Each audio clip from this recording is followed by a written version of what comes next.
Every year, Startup Grind hosts our SG Women Leaders Month, proudly recognizing the accomplishments of successful women leaders all over the world. These women are founders, venture capitalists, engineers, executives, educators, and more who represent our community all around the world. This month's SG Women Month is proudly presented by Google for Startups and Silicon Valley Bank.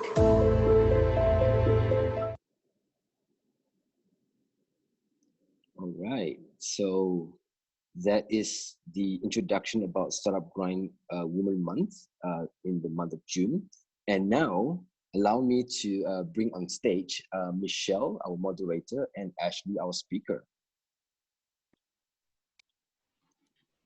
Hello, everyone. Hey, good evening. hi everyone. Hello everyone. Yeah, before I pass the floor over to Michelle, I'm too excited for this session until I forgot to introduce myself. So my name is Malcolm, and I'm actually the chapter director for Startup Grind Sarawak. So yes, now I will pass the floor over to Michelle. Thanks, Malcolm. Hi everyone, I'm Michelle and I lead up marketing at comms at PTX Asia. And tonight I'm really excited and happy to be here chatting with Ashley, founder and chief consultant of Superanium, also a certified Google Ads trainer who's trained more than 2,000 SMEs to date. And tonight we will be chatting a little bit more about how startups and small companies can start using social media to win over more customers. And it does seem like we've got quite a bit of things to cover today. So let's get started, shall we, Ashley? Yeah, sure. Hello everyone. Good evening. Okay, so first up, Ashley, when it comes to social media, right, there are some misconceptions that just because the platforms are mostly free to use, and as long as, people post up something, the job of the social media team is done. How true or untrue is that? Okay, that's a very good question. I think there's always this myth saying that, posting on social media is so easy. You can just get an intern to do that. It's actually not so true because I was in the industry for about 7 to 8 years this year. And I realized that to be a social media specialist is really tough. It's not about just posting on social media. And if you realize, right, there's a lot of social media platforms today, not only Facebook, Instagram, but we do have like TikTok and all this thing, right? So is it posting is that easy? It's actually not, because let me maybe just quickly share a little bit about like what kind of role, of a social media specialist, because a lot of people think that I can just hire an intern, to do posting, I just write captions and just put out pictures and I'm good to go. It's actually not, social media specialists, I think one of the skills that they need to have is not only does, this person need to understand the platform skill, I mean the domain knowledge, understanding how Facebook or how Instagram works, especially the algorithm, how the content show up and all this thing, and even the settings, some of the settings are especially for business owners, or some of the settings are not, suitable for this business, right? So one of the criteria, I mean the skill set, is that they need to really understand the platform. And also social media specialists need to also understand what kind of content to post up, and I think this person need to be a copywriter as well. Yeah, because a lot of people think that writing a caption is easy, but it's not. If it's easy, then there won't be a copywriter, right? So yeah, I think copies. And then another angle is that what about the creative, so I think some company, how they do it is that they get a copywriter and a designer to do it, to do the posting on social media. Only if you have the capacity to hire two-person in a team, to help you to do posting and all. But if you're in a very lean team, if you're just a startup, right, I think crucially it's that you need to find really a person who really understands the platform, and also to understand the content marketing together with the creative. So if you ask me, right, it's not an easy job, right? Yeah, I mean, it's really interesting that you brought that up, because my next question has something to do with the perception of what a social media manager, would entail. So recently in Singapore, right, where I'm based, there was a poll done by the English National Daily, asking 1,000 respondents on what they think are the top 5 most non-essential jobs during the pandemic. And that of a social media manager actually came in the top 3. So people actually think that, social media managers are pretty high on the non-essential list, right? And what do you think, this actually says about how people perceive social media and the use of social media in a business setting? Yes, I think it's not surprise, to see social media manager, in the top 5 list, because especially during this pandemic, right, a lot of people actually tune into social media more, and a lot of eyeballs are there. So a lot of businesses actually, kind of like move to digital in a way. And I think the first move definitely is on social media, because a lot of eyeballs, and it's a free platform, for everybody to just tap on, right? So it's not surprised to see the list, but yeah, as I mentioned, social media managers, the job is not easy, because personally I run a agency before, so I do help clients to manage like social media pages and all. So I just share my personal experience. So in the past, I do just get a junior person to manage the page, and after like 3 to 4 months, I really realized that it's not possible, because this person not only, as I mentioned earlier, it's not only need to understand, know how to write content and all those things, but really need to understand the platform. Because a lot of people tend to hire like designer to manage the social media page, which is not say right or wrong. It's just that designer skill set is towards creative, but there's so many other aspects for you to look into. Especially a lot of people, when they manage their social media page, they don't deep dive into data or statistics or reports. So I think this is pretty bad, because you kind of just posting because you just need to post, kind of like just post because you need to post, right? So it's important that if you really want to manage social media, leverage social media to help you to promote your business, I think you should also look into like statistics and data. Not only getting someone to help you to do posting and creating content, but also this person need to help you to kind of like analyze or understand better of your social media audience. So I think I think in the future, the role it's pretty more demanding. So anyone who is master in this field, I think, it's pretty demanding in the next like maybe 6 to a year. And if I understand you correctly, essentially, I think what you're also trying to say is that social media is hardly a one-man's effort, right? You really, either you have someone that's ultra talented who can create, manage, speak the voice of the brand, probably acts as your customer service as well, right? And then be a data analyst. Either you have this super talented person, or it's always better to consider the multi aspects that needs to drive your social media strategy forward, right? Yes. So going on to that, right? Yeah, sorry, you have something to add? Yeah, no, I just remember one of the statistics that I actually read through an article saying that 40 to 45% of users, they tend to unfollow a brand if the brands actually posted too much unrelated content. So that's actually, it's a very interesting stats too. I think business owners should take note, because a lot of people think that I just post something and people will just to like my page or follow my page, but it's not that case, because today consumers, they have a lot of options, they have a lot of choices, they're exposed to too much information, so it's hard to get attention today on social media. So it's important to kind of like invest more time in this if you really want to leverage social media platform to help you to grow your business. Okay. I actually do have a related question to your point, but let's Okay. come to that later.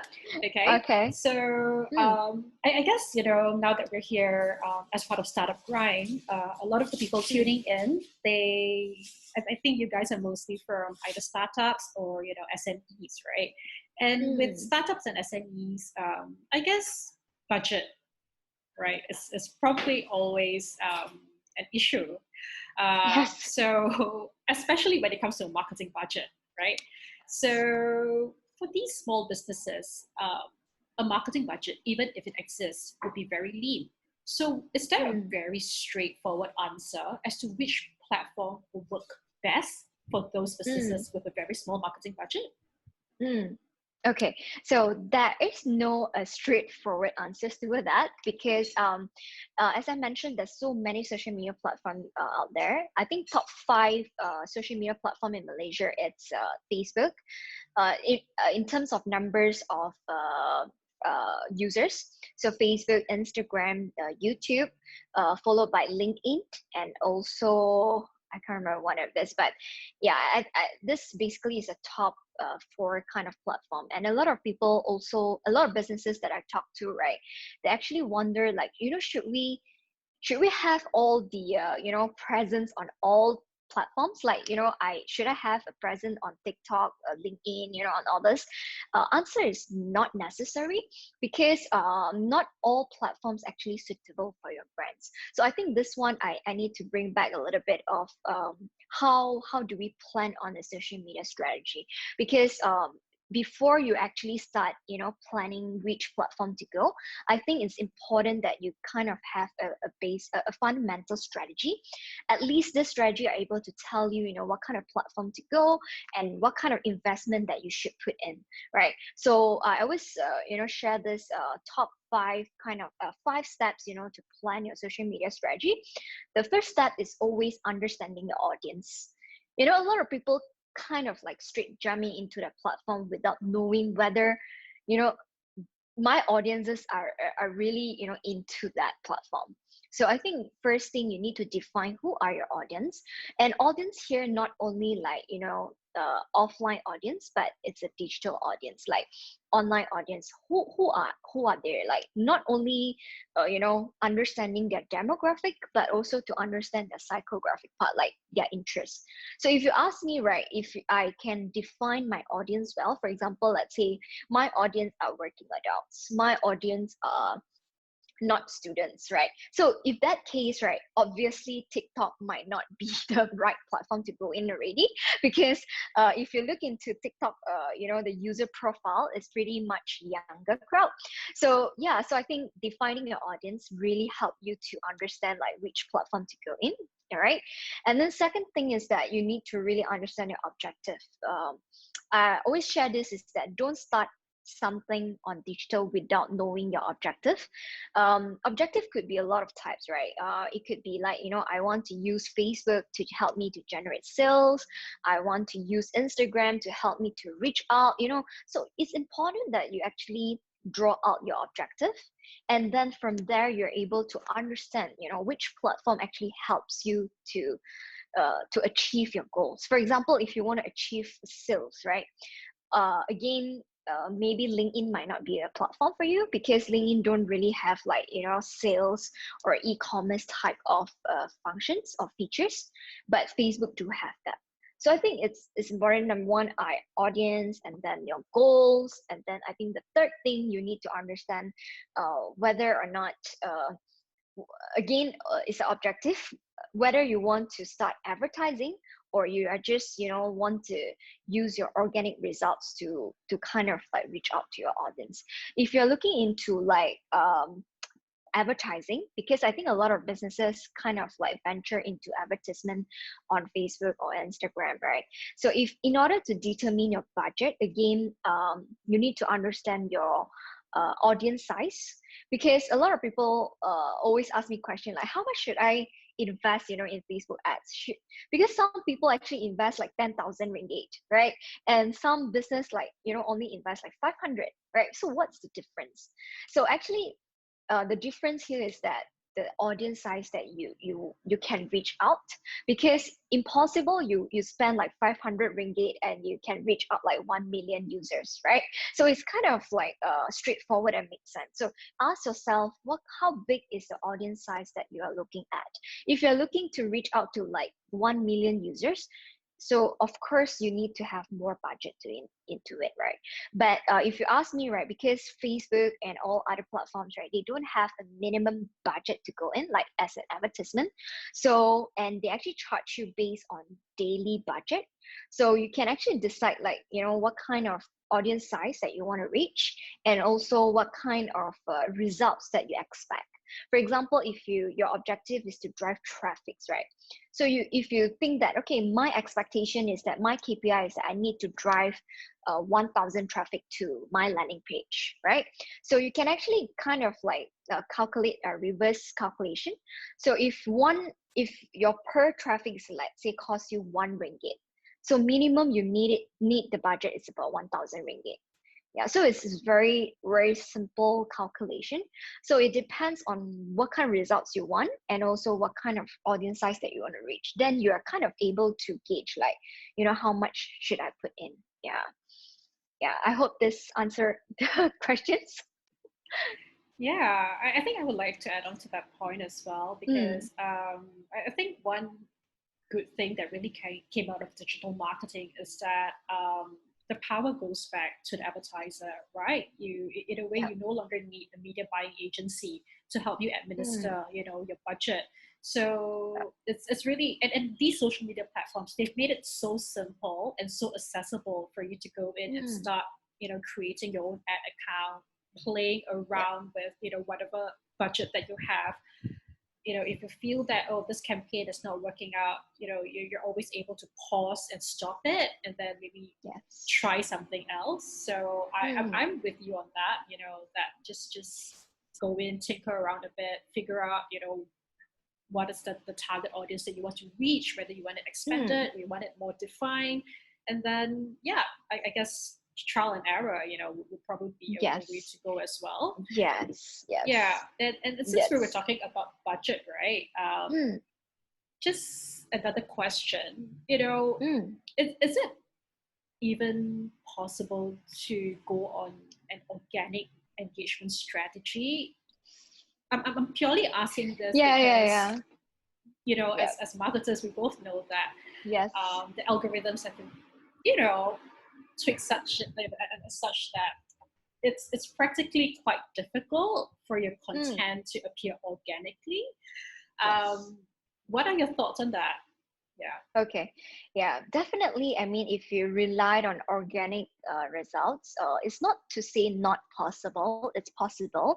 It's just that you need a longer time frame, because you can't expect like immediate sales from organic results, because you need time to build your follower base. You need time to kind of build trust from your audience. So that's why a lot of businesses, how they do it is that they start with advertisement.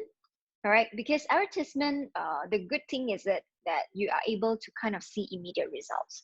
You don't have to wait for like 12 months to see results, right? And I think a lot of business owners don't have the patience to wait for 12 months to see results. So that's why ads actually serving a good purpose as well, because you're kind of able to reach out immediately and immediately see results. So I would say that not necessary that you have to keep on running ads like 365 days, but what you can do is that maybe you can plan out your calendar. Maybe for the first 1 to 2 months you're using ads to help you to boost out a little bit of your brand name, and then your organic content you can still run concurrently. So I would say that it's both way together. It's not like depending on one way. So definitely algorithm change, and we are very, very hard to see like organic content anymore, because Facebook tend to only show your friends' content first, unless your friends share out the brand's product post. But if not, Google kind of like priority the friends post first. So as a brand, right, that's why I always say this. If you really want to have improve your engagement rate organically, I think there's three simple best practices that you should follow. I think because this best practices are recognized by Facebook and also other social media platform. It's very simple best practices, all right? The first one, they called it authentic. So you have to be real, basically, right? So a lot of brands tend to polish about themselves, like make it too perfect and all this thing. But as I mentioned, consumer today are very smart. They are no longer like 10 years ago, just trust whatever you say. So consumer today are very smart. They're exposed to a lot of information. So try not to polish your words, try not to polish your products, just be yourself, be authentic, right? And then second best practices that recognized by Facebook is also called relatable. Relatable basically means that how relevant is your content towards your followers. A lot of business owners, businesses, when they manage their social media page, they tend to forget about relatable criteria. So they kind of like just get someone to post like greetings posts. Have you ever seen like those posts? They actually post like good morning with a sunshine, Yeah, I know, flower. like out of nowhere, super random. Yeah, Like super what's random. this? Yeah, yeah, exactly. So if you keep on posting this kind of content, I mean, obviously your followers would not appreciate, or they can't, because they can't relate, like what is it about to me, right? So consumer, they always care about what you have for me, right? So relatable, this link back to the content. So you have to really understand your audience and then craft out the content that's suitable for them, I mean relate to them, and they will they will be loyal and they will follow you, right? And I think the last best practices is timely. Timely means about time, it's about speed, right? Because social media, as you know, right, people are able to comment your posts, people are able to PM you. Especially in Malaysia, we have this culture called PM culture. I'm not sure whether Singapore has it, but in Malaysia it's like PM culture. Yeah. What is the PM Okay. culture? Like, So PM culture basically means that every time when you see an ads on Facebook, right? Instead of you clicking on that ads, Malaysian behavior is that they will comment below and they will just comment PM. PM means private message. Yeah. So even though the details are already stated up front, but people still like to PM. People like to talk to you privately, in a way. I think this is just Malaysian culture.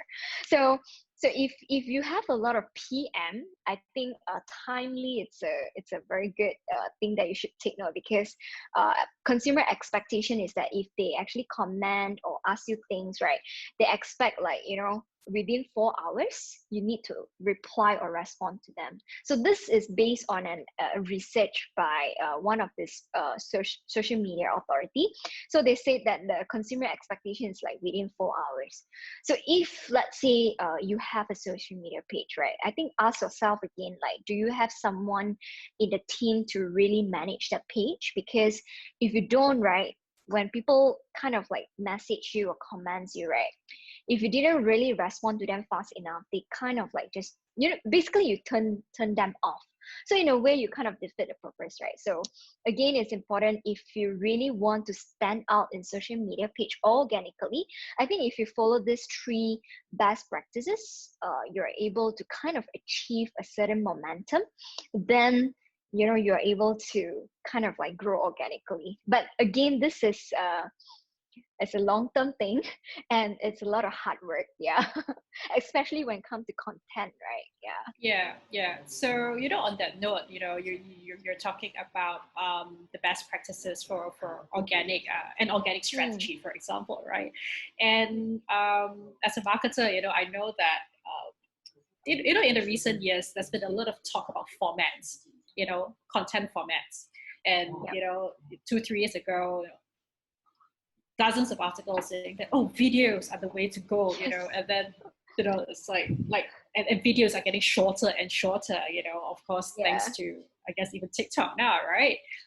Giving birth to an entire different format of content altogether. So when it comes to formatting, do you think that videos, still have a very far edge over the other formats when it comes to engagement, especially organic engagement, actually? Yeah. Yes. If you ask me, right, video is still the latest platform format, I would say, because we actually tried running a few campaigns for my clients earlier, and we tried out like banners, like static banner and video. Obviously video actually stand out as in like you're able to capture attention quickly, and also able to kind of like get them to click on your ads faster. But again, like I say, not necessary that video is suitable for everyone. If you ask me, right, you have to do a testing yourself, because some brands, it turns out that banner actually works better than video.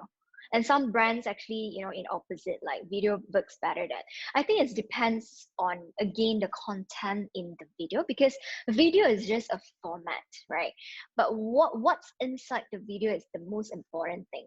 And a lot of people actually use video. The reason is because video actually have audio and visual, so you can hear and see, right?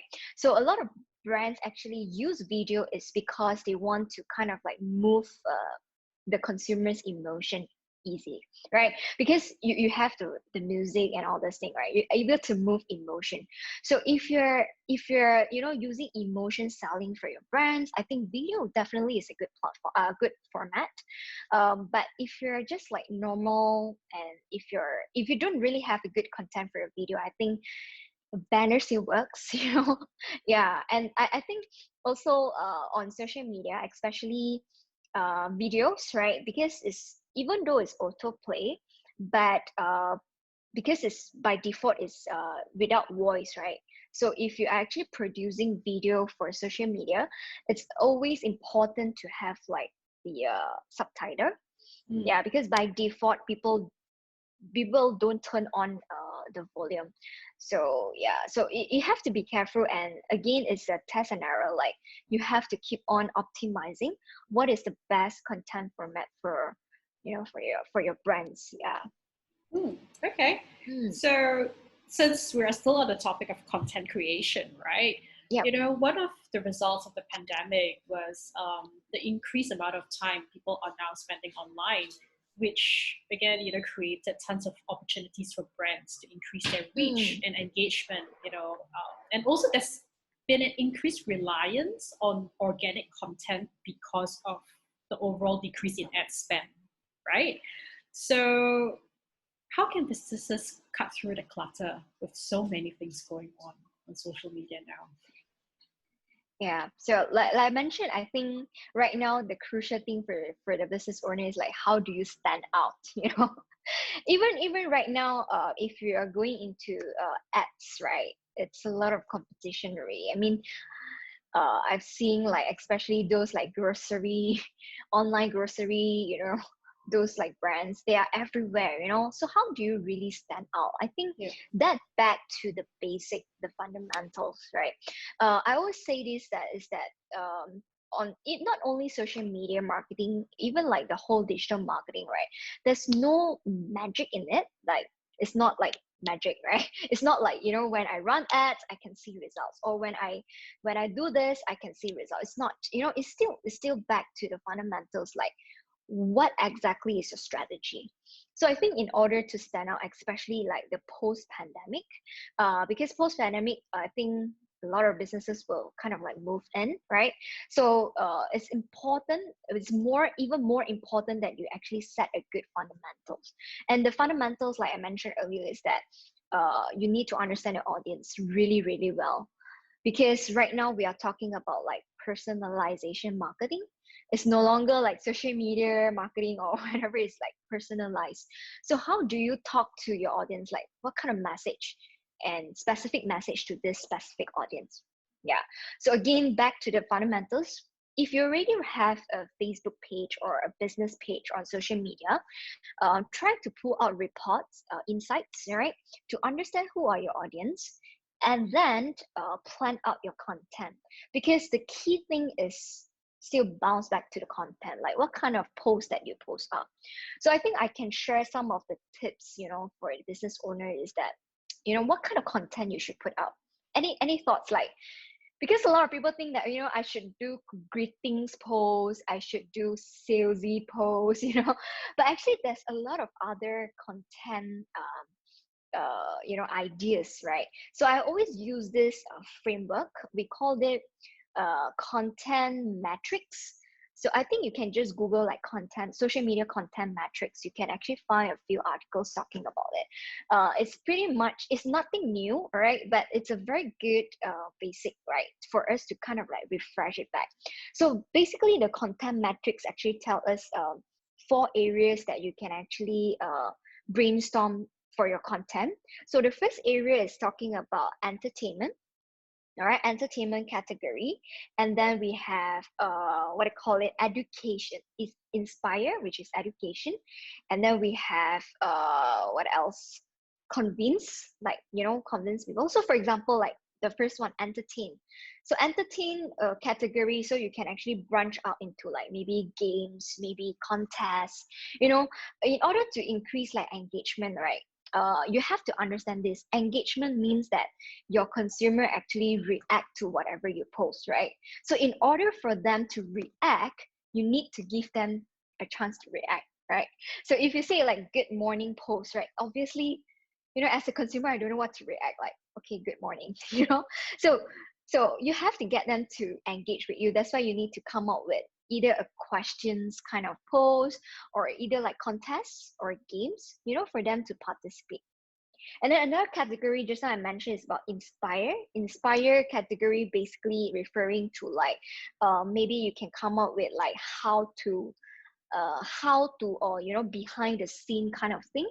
Like for example, if you are selling sofa, right? Like you can actually teach people how do you take care or clean my sofa, right? So this is some of the content ideas. All right, and then another category is like educate. Educate, this means like you educate your consumer more about your products, rather than you just shout out, how good is my cup, how good is my phone, right? It's not. Educate the user about the feature, the functions, right? And the last part is like convince. Convince category means that you do some demonstration. Like for example, let's say you're selling, I'm not sure whether you heard of this brand called Norvex. I think it's kind of like the cloth, right? Trending. Yeah, the cloth. Yes, that 300 ringgit cloth. Yeah. Oh my goodness, I've been seeing it so much on social media. I've not heard of it before, but yeah. Yes.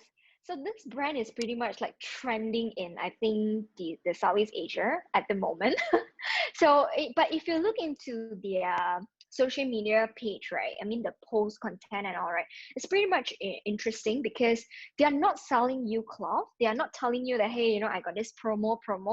They are keep on educating you about like, what exactly, how good is the cloth, like what kind of material in it, how can you use it? They do a demonstration, so like before and after. So this is actually a content idea. Yeah. So I think in order to stand out again, don't try to be salesy, just about sales, about promotion. Actually, there's a lot of other things that you can share about your brand, because social media is a good platform for you to build your brand, what do you call it, brand personality, rather than sales channel. A lot of people kind of like treat social media as a sales channel, even though you can, but actually the key objective is to build your brand. Yeah, it's more on branding purpose. So share valuable content and people will follow you. Yeah, so it's a very, very straightforward thing. It's just the fundamentals. Again, you have to work on your content, and then people will follow you and people will start engage with you. Yeah. Okay, so you mentioned quite a bit about being relevant, right? Mm. You mentioned a statistic earlier about how 40% of people will potentially unfollow you if you're Unfollow, posting yes. Mm. irrelevant content, right? Mm. So my question is, a lot of brands these days, they they tend to take an activism slant to certain social issues, right? Mhm. I guess most recently seen with Black Lives Matter, right? A lot of brands are stepping out to say, okay, we stand in solidarity, behind the movement. And I'm just curious to know, is this relevant content? Is this relevant engagement?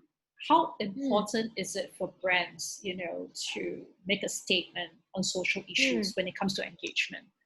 Yes, I think again, yeah, you have to relate back to your brand. I think those brands that responded to the Black Lives Matter, it's mainly because their brand purpose or their brand premise is to have like equality in the, their brand culture is like about equality. Then, they kind of like step into this.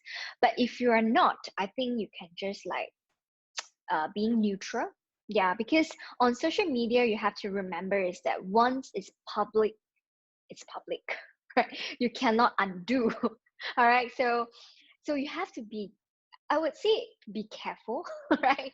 Yeah, be careful of like things that you actually share or repost, because if it's not really relate back to your brand, I think it's better to be neutral rather than you are stepping out in to support or yeah.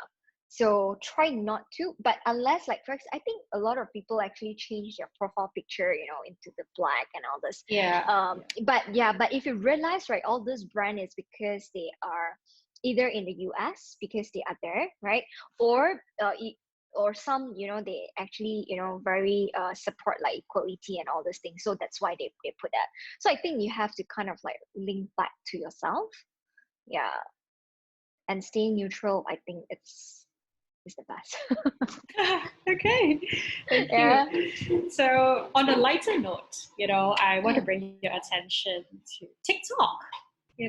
That's what everyone is talking about these days, not necessarily what everyone understands, speaking for myself.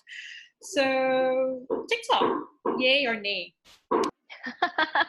Okay, I have to tell you, I am a TikTok user, but I've never posted any content before. But I kind of like just browse through like when I'm free. I find it TikTok is a very interesting platform. But if you ask me, for leisure, I think definitely it's a yes platform, all right.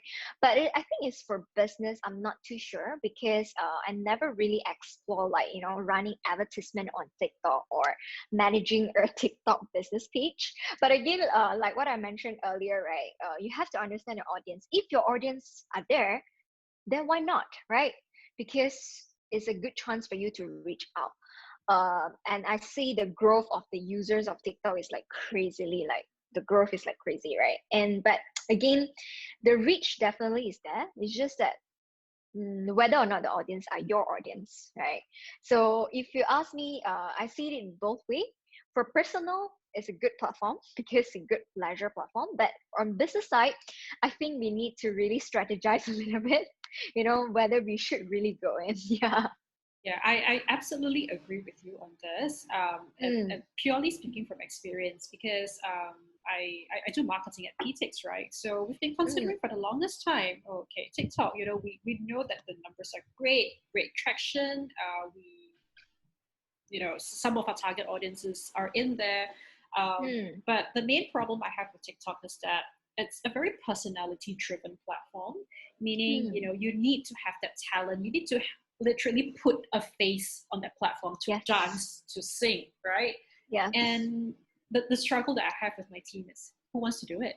Do you want to do it? Do you want to go out and like, it's not like Instagram where you could create visuals, you could put videos, you could do animations, and no one's face needs to be out there, right? But for TikTok, we realized that, okay. Wow. Yeah. So yeah, I think that's something that's true. to consider. That's true. who's going to be that Yes. face of the brand, that you want to put up on TikTok. Yeah. And it's not a one-time thing, right? You have to like keep on producing content. So you have to really ask yourself, do you really have the, the capacity, from your marketing team to do that? Yeah. Because Exactly. if you just post like one post and you state it like that's not really helpful. So you have to keep on, generating the content, and who like you say, who gonna do that? Yeah. Right. So I actually do have a colleague on my team.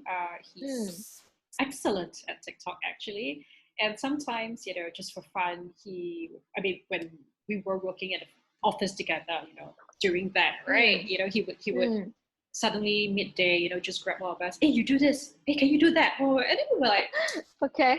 what's going on, right? So okay, you catch this ball out. Okay, well, okay. And then next thing we know, we see it, and then he's managed to stitch everything up together, lah. So we're like, okay, quite a lot of work, but okay, fairly fascinating. Yeah, but I think but if you ask me, right, definitely it's a good platform for branding campaigns, I would say, like for branding purpose. But if you're looking for like generating sales and leads, maybe it might not be a suitable platform for now. Yeah. And actually, on that note, what I find also very interesting, right, is that we're starting to see a lot of TikTok content on other social media platforms. Yes. Right. Especially on Instagram, people just share it. Exactly. So I'm actually wondering, if TikTok does not offer that straight up conversion, right, by using TikTok content and putting it on other social media platforms, does it then help with better conversions? I'm not sure actually. Yeah, true. Yeah. Okay, so oops, sorry, that was my dog making a guest squeak. Yeah, sorry guys. Okay. Yeah, so back to content and engagement, right? Content strategy. You mentioned about the metrics, right? Is that what should be the basic thing to be guiding any form of content strategy? Consider, where does your content fit within the 4 boxes in that framework? Okay, excellent. And on the note of objectives, right? I wanted to ask, what are some of the various social media objectives, that businesses in different stages can consider? Because I believe that, when you're a startup versus you being a mature business, your social media, of course, your business objectives will differ. So your social media objectives may differ according to that as well. So what do you think? What are some of the different social media objectives? Okay, I think back to objective, right? If you familiar with like social media today, like on the advertisement part and all, the platform itself already help you to kind of define the objective, like really objective for you. But if you ask me, right, in digital marketing, I think 2 key objectives that you need to remember. The first one, we call it a branding objective, and another one we call it a direct response objective. So branding objective mainly is to help you to reach out, to help you to get your brands out, to get your words out, right? But direct response objective is usually that you are measuring a conversion. Like you are not only measuring reach or traffic, but you are measuring like leads, you are measuring sales. So I think you have to be very clear what you want to do, because different objectives will help you to build different types of content. So if you're looking for like branding, right, usually branding objective, we are looking at content like, just talking about your brand. It's very brand driven kind of content. But if you're looking for like direct response, it's more on like product driven. So you have to talk about why they need to choose your product, what is your product unique selling points. You need to build content to kind of convince people to take an action. Yeah. And if you notice also, different objective actually leads to different measurement. A lot of people actually, they put out a branding campaigns, but they expect sales. it's it's very wrong, right? That's why a lot of people, businesses, they will kind of like frustrated, like, why I put up my content or put up my campaigns already, right, but I didn't get sales at all. So but when you kind of like audit back, the content and the strategy that put out, right, it's branding, right? So if you're running branding campaigns or branding type objective, don't expect sales. So the measurement on social media could be like reach, it could be like, the actions like comments, yeah, or number of shares of your post. So this is for about branding, because branding objectives to help you to reach out, right?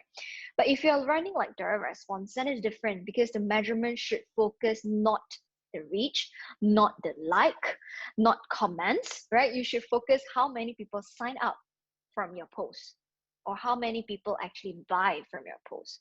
So you have to be very clear in the beginning, before you even start your campaigns, like what kind of things you want to achieve, and also what kind of metrics that you should take note. Yeah, because if you're running a direct response campaign, right, which is conversion campaign, we don't talk about number of reach. We don't talk about how many people, comment our post or share our post. We don't know. We don't, because our measurement is number of sales, number of signups.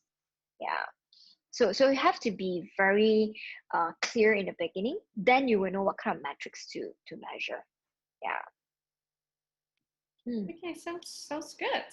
Yeah. So I guess, to summarize again, be very clear of your objectives of what you're hoping to get out of your social media strategy. Then again, it's not to say that the two cannot coexist, right? You can always do an overarching branding campaign, and then as part of that, maybe offer like a limited time only promotion, for people to react in a timely manner. So yeah, so I think that's about all the questions that we have so far. But if there are any questions, we're happy to take from Q&A, maybe. Yep. Let's see. I think a lot of chat saying that you should do TikTok. I cannot do TikTok. Maybe you can try. At first when I started playing TikTok, is that I really don't get it. Like, people do this, like, what, six lah, and then change the fingers and all that. I'm not sure whether you see that challenge before. I probably did lah, but the interesting thing is, I see most of the TikTok content from Instagram, because I'm not very, very active on TikTok itself. But I still end up seeing a lot of the trending challenges.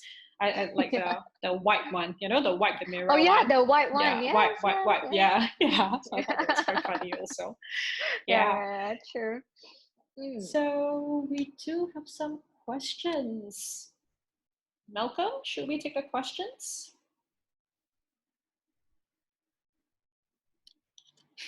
Is Malcolm there? Yes. We can take question. Okay.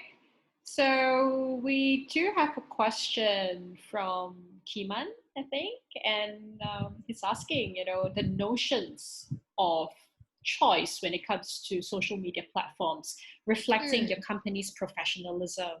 So some people may feel that TikTok, not very professional. What do you think? Okay, I think it's not professional. It's just like different behavior. So I think, again, like I said, you have to really understand our audience. For example, if you're in B2B business, right? Impossible your business customer will watch a TikTok video and buy or order a million project from you, right? So that's just very, again, it's all about your audience. And even like Instagram, right, and even YouTube, a lot of people also think that my competitors have a Instagram page, should I have it? I was asked that, do you think your audience are on Instagram? If yes, then why not? If no, then why you need that? So it's always about, as I mentioned, it's always about your audience on social media. It's not about your brand, because you kind of like create content and all, it's just for your audience, right? So if your audience are not there, then it's not, yeah, it's kind of like defeat your purpose. So again, it's not about the platform, all right? Each of the platform, there's pros and cons. And you know, some people even ask me like, you know, do you think Facebook better or Google better? It's not a valid question actually, because each platform has its own function Unique. and features. Yeah. Unique function and features, right? Yep. So it depends on businesses, how do you want to leverage and what kind of features that you want to use, you know, from that platform. So it's not about that platform, it's about yourself. How do you want to fit in, you know, your brand into that platform? Yeah. Okay. Okay. We do have a couple of questions actually. So the next question from Eileen. So Eileen is asking, hi Eileen. She's asking, how do we reach new users outside of your followers without advertising on socials, especially Instagram? Very good question. Basically, it's organic, right? Organic growth. I think without advertisement, one thing for you to increase like followers, you know, some people actually do like hashtag kind of method. So basically, you know, on Instagram, right? When you search the search bar, you can actually search like, you know, the hashtags, number of hashtags that people actually use, right? So if you want to really capture attention, we always suggest that you use like popular hashtag. You know, because people on Instagram, they do search based on hashtag. Yeah. So you might want to, you know, use that method. And I think another method that a lot of influencers share that is that, you know, how they grow their followers organically. It's that you need to follow the person. You heard of this method before? Yes, Like, yeah, yes. you kind of We've like follow actually a lot tried of it people. ourselves. Yeah, on PTix. Yeah, you follow people, Yeah. like follow for follow, right? Yeah. Yeah. So, Actually, yeah. Sorry. Please go on. No, please, yeah. Yeah, actually, on that note, like something just came to mind. You know, what do you think about collaborations? You know, we see a lot of these Definitely. IG takeovers, right? Yeah. Now we are starting to see a lot of these IG live sessions, so and so chatting with so and so.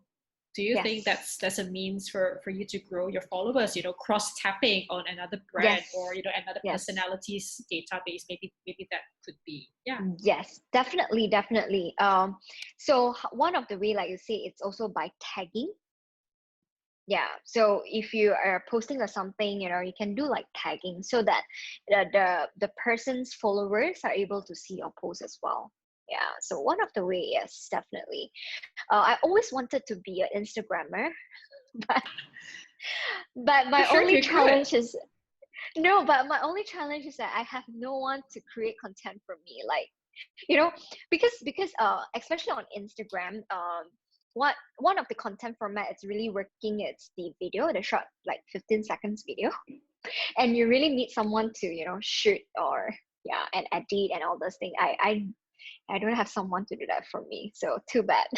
But I always wanted to be an Instagrammer. Start with Yeah. TikTok, lor. Start with TikTok and then put it on Instagram. No, I think TikTok is not really for me because I can't dance, you know.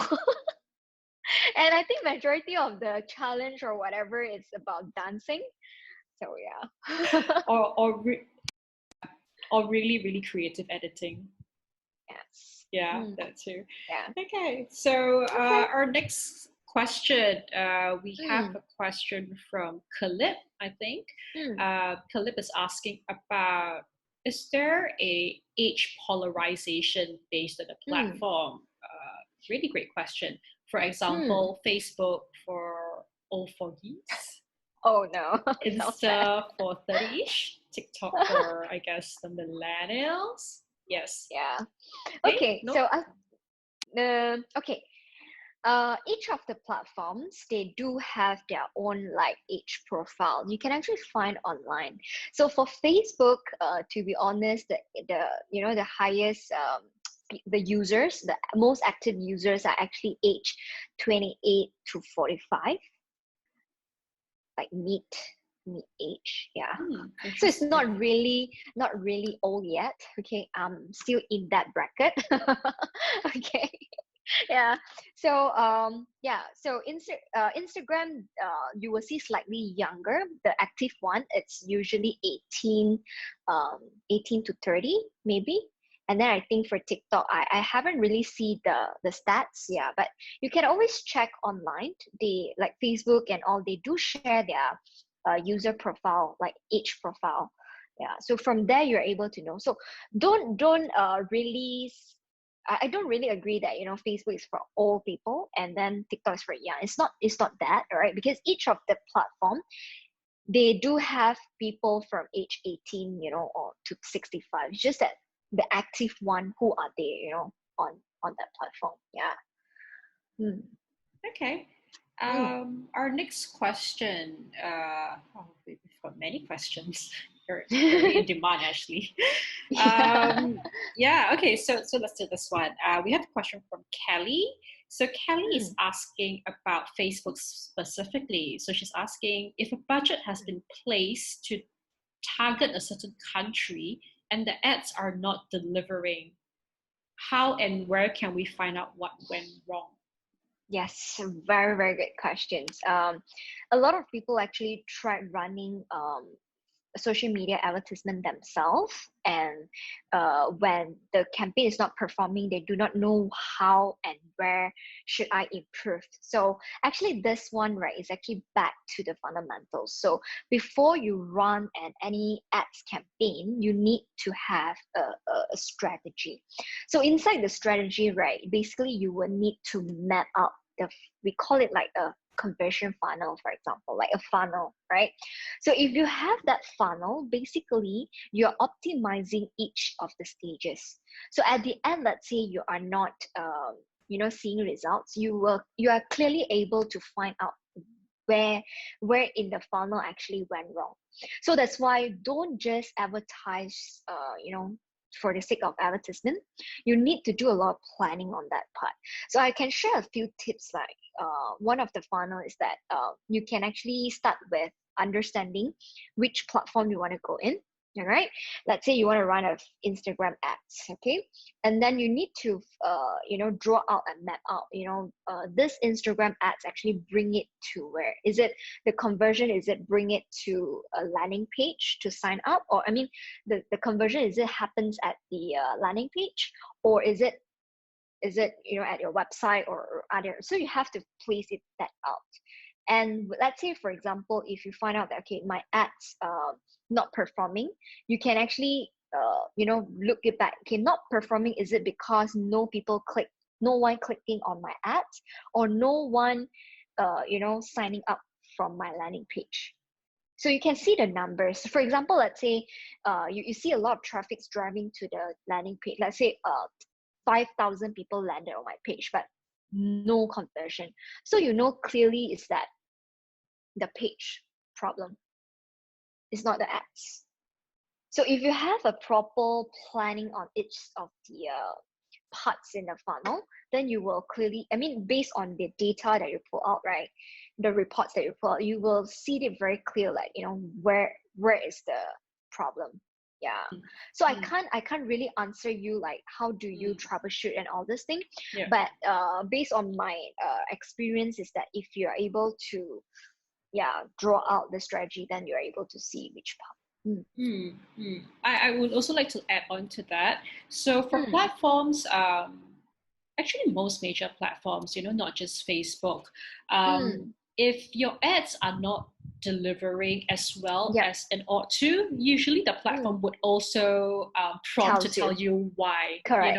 What are the possible issues with your ads. Correct. Sometimes they may even prompt you before you start running the campaign, to say that hey, your visuals, too much text, you know, it will not serve well, blah, blah, blah. Then they will lead you to Correct. this, you know, microsite that teaches Mm, you, oh, best mm, practices for your creative, blah, blah, blah. And then mm. sometimes they'll Yeah. put your creatives under review as Mm, well. mm, mm. So usually the platforms will provide cues if Yep. they are not serving your ads as well as they ought to. Your Yeah. competitors. Correct. Yeah, Correct. correct. Correct. So yeah, maybe one of the tips is also to go back to the platform. You Yes. usually could see it like pop up on a notification, you know, telling Yes. you like, oh, you know, Yes. please take note. Yeah. Yeah. Yeah. I think also one of the metrics that you can is it asked by Khalid just now? Yeah. So Khalid, if you can go back into your if you're advertised on Facebook, right? If you go into the dashboard, right? If you notice that you have a very high impression number, and then very low clicks, then the only chances is that your ads are not interesting enough or creative enough.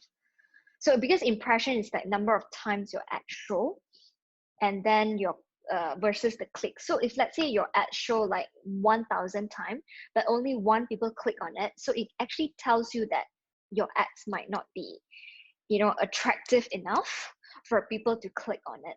So you might want to change your creative. You might want to, you know, change your messaging, your copywriting. Yeah. So one of the most simple metrics for you to determine what's happening. Yeah. Okay. Okay. Well, we answered that question in detail, Kelly. Mm-hmm. Okay, so next up, we have a question from Sarah. So Sarah is a student from doing mass communications, and she is quite interested on becoming a digital social media specialist. So she wants to know what are some of the challenges that comes with the job. Okay. All right. Okay, that's very good. I think, like I mentioned, I think in the market right now, if you're a social media specialist, right, you basically need to do everything. Because not a lot of company have the luxury, you know, to hire a lot of people specialized in different things. So so if you're joining like, you know, SME companies to be a social media specialist, right, I think you need to overcome the challenge where you need to be the graphic designer, you need to be the copywriter, you need to be the platform specialist, and you need to be the reports person. So if you're able to take on this for challenge, I think you're good to go. But if not, then you might want to consider a little bit, because yeah, a lot of people just hire one person to do everything, like the visual. Basically, you need to be a designer, right? Yeah. Yeah, and then you need to come up with a copy. You need to do the posting, because you need to understand platform. So you need to be a platform specialist. So yeah, quite challenging, I would say, because if you're doing it alone, yeah, alone for a brand, I think it's still manageable. But if you're doing alone for multiple brands, you know, some company, they have multiple brands and multiple pages. Yeah, that I think it's very, very challenging. You really need a good strategy framework, or you need like tools to help you to manage that, I would say. Yeah, and Sarah, I mean, if you're still a student, right, and in mass comm, maybe a suggestion would be to try getting an internship. You know, Yeah. I guess that's probably the best way for you to find out as well. What are some of the real life challenges that would come along with this role? Yeah. Yeah, I mean, I couldn't recommend it further enough. So yeah. I think if you are a social media specialist for a brand, I think it's still fine. But if you're in the agency where you need to manage like different brands, yeah, I think that is really, really challenging, because different brands has their own tone of voice, you know, have their own tone and manner, and you have to really, you know, split your mind into like, okay, this brand is about serious brand, and this brand is about fun brand, you know. Then yeah, so it's quite tough though, you know. But I think for a company, for like end company, I think it's still fine. Yeah. Okay. Sorry, so, I think yep. sorry, I think there's one question from Chanwai. It's actually about are click farms still an issue to watch out for? Click farms as in like people do fake clicks? Is that what? I guess so. Chan Wai, are you able? Is that the correct question? Yes, yes. He Is said it? yes. Yeah. Yeah. Okay. Okay. That's the thing, right? A lot of people think that they can cheat the algorithm, cheat the system, right? But today, even like Facebook or Google, their system or algorithm is very, very smart enough. Especially they are leveraging on AI and all those things. So it's not easy anymore. Like, even like fraud clicks and all this, they are able to detect. So that's why I say try not to buy fake followers and all this. It's no longer working. It's all about authenticity. And then even like, I read somewhere from an article about Google new algorithm about like, how they rank a website organically. So previously they talk about keywords and all this, right, for the SEO, right? But right now it's no longer. It's one of the criteria is about mention, like brand mention, which means like how many user actually mention about your brand. So they actually detect this as one of the factor to determine whether your brand is trustable or not. Like, is it reliable? And then they show the results often to the user. So no, it's no longer about cheating the system and all those things. It's about back to basic. Really put out content and be authentic. Okay. Okay. Malcolm, do we have time for one more question? One more.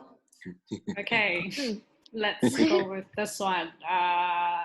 From Kelly again. So Kelly was asking about LinkedIn. We haven't really spoken about LinkedIn much, so I thought this question would be really good. So she's asking about how effective is it to advertise in LinkedIn? Many says it is effective because LinkedIn is the boss's circle. Okay, very good question. We tried a few campaigns for my clients before, like on LinkedIn advertisement. Of course, we test and error. The fail part is that if you're using LinkedIn to sell end consumer products, I would advise not to waste the investment because we tried in one of the property industry before where we actually sell like commercial residential unit through LinkedIn because our target audience are C-level people because the property is expensive. So we tried that campaign before and it's kind of fail as in we don't generate any leads at all throughout the 2 months and the money already spent, right? So the biggest lesson that we learned is that LinkedIn is not a good platform for selling things for B2C. And it's even B2B as well. But LinkedIn ads, if you're using it, is good for like, if you want people to sign up for a webinars or you want people to, download a brochure, a product brochure, I think it's okay. But if you want them to, sign up to talk to you or sign up to buy something, it's not working, right? And again, LinkedIn is a very unique platform because a lot of business owners are there, right? And a lot of people actually treat LinkedIn as a professional business platform where you actually share business ideas, or you basically use LinkedIn to connect with people that similar as you. So try not to do selling there, or even I recently saw a lot of people actually post like their cat's photo on LinkedIn. I'm like, I really can't relate, like this is not Instagram. I know cats photo or video, it's very attractive, to a lot of people, but it's not, right? Because people go to LinkedIn, their mentality and their mindset is that I want to come here to learn something from my, counterpart or from my competitors, like people in my industry, but it's not for me to see your cats or sales kind of advertisement. right? And also people actually use LinkedIn to do hiring. So if you're running a hiring ads, definitely working, trust me. If you want to attract good talent, please go to LinkedIn, because good talent today, they no longer go to like newspaper or job street to look for job. Right, especially those like millennials or like the younger talent. Yeah, so yeah, LinkedIn is a very good platform for you to connect with business people, and also to help you to hire, like attract new talent. Yeah, but not like advertise to sell your products. Mm. Can I also add about LinkedIn being not a very cheap platform to advertise Yes, on yes, I either? want to share this. Yeah. Yeah. Okay, so Yeah, yeah, because Ashley, please take because it away. Yeah. okay, because LinkedIn is charging in US dollar, all right, and you know how advertising works is like it's based on cost per click, right? And Yes. average cost per click on LinkedIn is 3.5 US dollar. So I think it's equal. I think for Singapore it's still fine, but for Malaysia it's like what? It's like 12 ringgit about there Mm. for a click. Mm. So that's why a lot of businesses also don't have a huge budget for that. Yeah. Hmm. Yeah, I think I've once paid close to 30 Sing dollars for a CPC on LinkedIn. Wow. Yeah, it Okay. was insane. So again, when it comes to advertising on LinkedIn, I think my biggest struggle is the budget. So Yes. that's my biggest red flag when I think about LinkedIn. Yeah, to be Yes. Yes. honest. Yeah. Mm. Yeah. Okay. So Okay. I think we are good with all the questions. Thanks everyone for being so active and passionate about social media. And Thank you. thanks Ashley, for providing such a detailed breakdown, frameworks, matrices, strategies on how to kickstart your social media strategy for small Hmm. businesses and startups. Hmm. So Ashley, if I don't know, Hmm. people would like to get in touch with you, find out Hmm. more about the services that you provide, where can they reach Yep. you? I do have a slide. Yes, that's perfect. So yeah, I mean, feel free to add me on LinkedIn. You can just find like search for Ashley Ong, and yeah, you will see me, and happy to connect with all of you here today. Thank you. Thank you, Ashley. Over to you, Thank So you. Malcolm. thank you very much. Amazing sharing from Ashley, and thank you for moderating, Michelle. Before we wrap up the session, we have this rapid fire session. So it's for the both of you. A very quick one, okay? What's your favorite clothing brand? Oh, oh wow.